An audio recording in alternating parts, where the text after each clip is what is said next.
สวยจะล้นไปคนเอามาจากไหนแน่ช่างสวยบาดใจสวยกว่าใครในพื้นฐานินสวยทั้งตัวทั้งหัวสวยไปทั้งสิ้นดังหงส์ลงดิน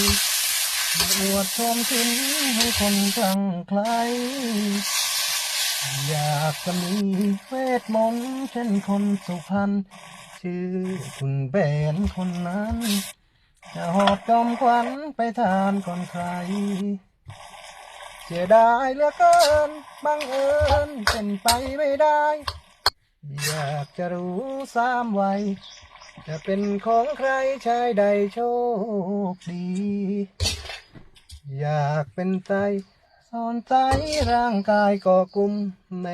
บให้ตรงนุ่มๆอย่างสุขุมก็คงสุขี